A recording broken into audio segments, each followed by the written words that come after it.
Hello again, everyone. This is Jan from New York City, and my channel name is Jan from New York City Saves Money. It's here. Holiday weekend time is here.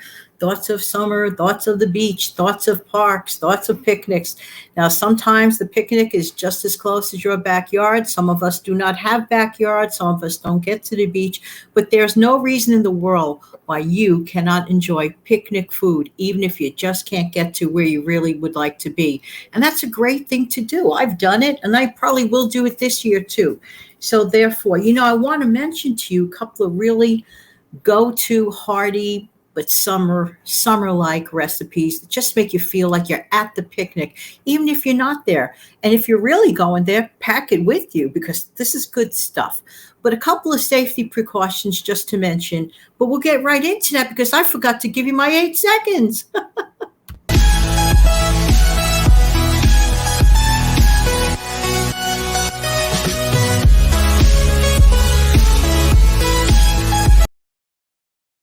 There you go. And let's do this over. This is Jeff from New York City, and my channel name is Jeff from New York City. Saves money, saves time, saves effort, saves energy, and even sometimes sanity. Sorry about the delay on that. If you are brand new here, welcome. If you are a veteran here, thank you. And if you're just stopping by to say hi, hey, hello, hope you stick around one day. Let's get right to it. One of my favorite things to eat. And I always seem to crave it no matter what I do, whether I'm going somewhere else, visiting someone or whatever. I crave my homemade potato salad about 3 times a year. And I'm going to get specific as to when. And it's usually Memorial Weekend, 4th of July holiday, and Labor Day weekend. The rest of the year, for whatever the reason, I don't think of it, but I guess I associate it with the holiday. So without further ado, I'm going to get right to it. Here's a rule of thumb when I make my homemade potato salad. Let's say I'm having a party and I'm going to have 4 guests, okay, at the party. Not including myself, of course, but let's say you need 4 servings. Put it that way. 4 servings means 4 generous sized potatoes. Try to get the same size. And I like to include chopped hard-boiled eggs in my potato salad. I'm going to give you my exact recipe verbally, and of course, I will type it up later and add it to the description box below. So my rule of thumb is 1 potato per person if you're trying to figure that out. It's a great idea. In addition to that, 1 hard-boiled egg per serving. Okay, so if you like your potato salad with the hard-boiled eggs and it really makes it hearty, it's actually a meal in and of itself. But I bump it up further. Maybe that's why I only eat it 3 times a year, but it is so good. Okay, so basically, I like to use new potatoes. That's the one with the thin skin on it. But here's the method that I use, and this is what makes it easy. You just, clean them. You do not peel them, okay? And here's a shortcut method to make a potato salad. You slice up the potatoes ahead of time. Then you boil them. Okay, so that's very fast. When you remove it from the salted boiling water, add a little salt to the water. Salted boiling water, put it in a colander and let it continuously run under cold water for a few minutes. It's a great trick to cool them down rapidly. It's a funny thing, it's a tricky thing with potatoes. You want them cooked, but you do not want them so cooked that you're about to take a potato masher and go, pfft.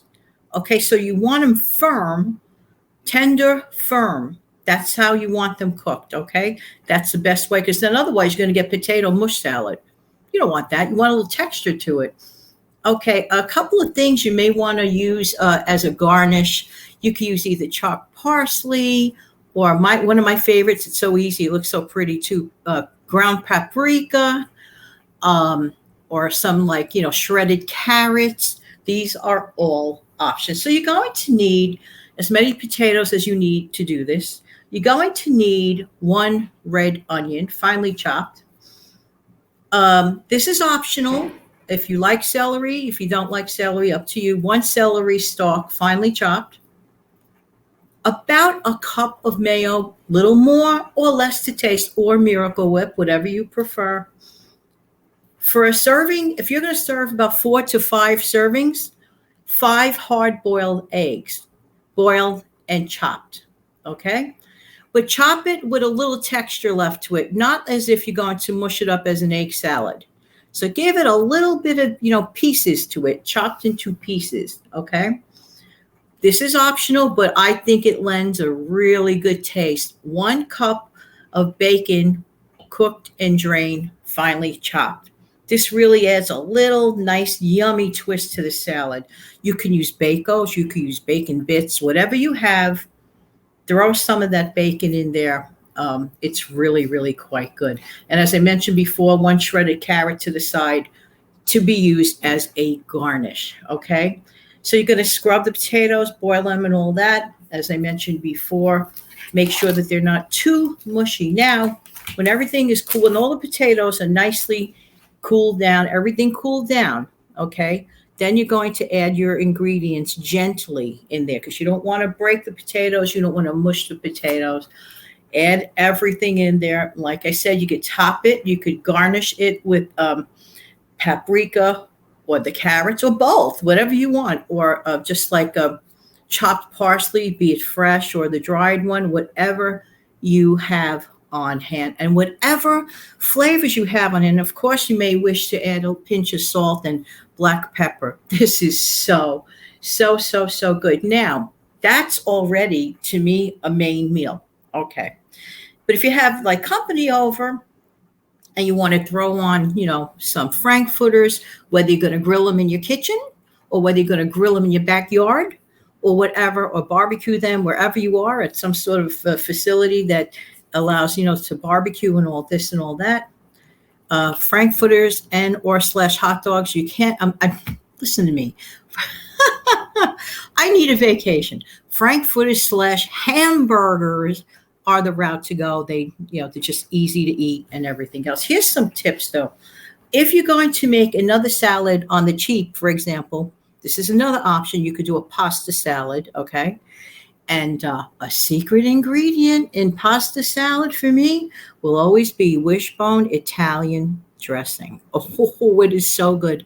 I mean, you could put that together easily. And if you don't use any mayo in it, that's actually safer bet if you are going to be outside, things without mayo. So really and truly, if you're going to make the hearty potato salad that I love 3 times a year, thank you very much. If you're going to do that, then you may decide to go that route. And it's an excellent option for anyone that asks you to do potluck. You cannot go wrong with a pasta salad. Put in whatever you wish and the kitchen sink without mayo because it keeps safely. So if you're concerned, which we should all be about food safety. I'm not done yet. You could also add pork and beans as a side dish. There is just so much here. I mean, and a bag of chips. And it's really relatively inexpensive to do all of this. And you're going to feed a whole bunch of people and you're going to love it. But I'm still not done with you. So stick around because I'm going to give you a favorite icebox cake recipe. Who remembers icebox cakes? Do you? I'm old enough to remember it was one of my favorite things that my mom made and we loved it. This is a shortcut version of making it. Back in the day, my mother made it all from scratch, including the whipped cream. But here is a shortcut version recipe that is very, very good. All you're going to need, make sure you have 2 boxes of instant chocolate pudding. Make that ahead of time. Follow the directions. You're going to need a box of graham crackers. You can have the cinnamon ones or the plain ones, whatever you prefer. And a tub of Cool Whip. Now, what you're going to do is you're going to lay the boards on a, well, I guess if you have a nice wide plate, the widest plate you have, or cake plate, big one, where you would lay down a cake, or whatever you have, a surface that can go in the refrigerator, because this will be refrigerated, henceforth the name icebox cake, okay? So lay out, I would say 3 of the full boards going across, okay?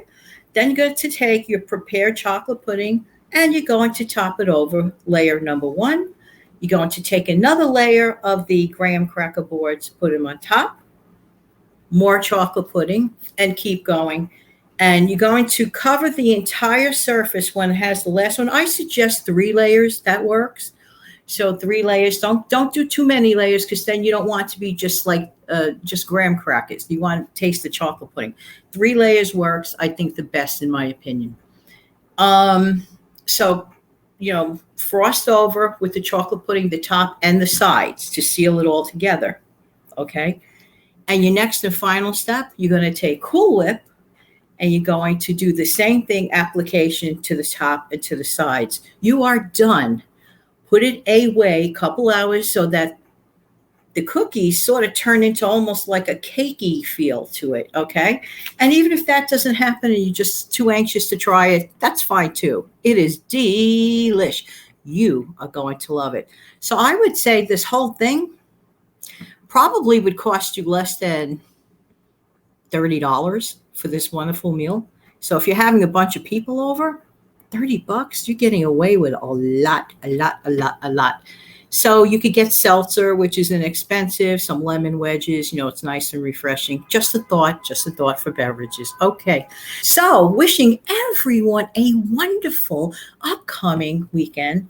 And, this, like I said, this kind of meal is interchangeable for all the special summer weekends, or just making any ordinary summer weekend special with that picnic feel. So, okay, before I forget, in the corner here, if you're interested in subscribing, just tap that little red button on the screen. How simple is that? And I do hope that you come back. And please don't hesitate to share this video with someone else. And don't forget to tap the like button if you'd be so kind. Have an amazing day, everybody. And I look forward to seeing everybody again real soon. Before I forget, I'm having a very special recording of a show after all this wonderful talk of food. But okay, one of my wonderful subscribers who turned into a channel contributor. She occasionally contributes to the channel. Her name is Lisa Miller. She's going to be on my show that I'm going to record Saturday morning, and it's going to be uploaded Saturday night at 7.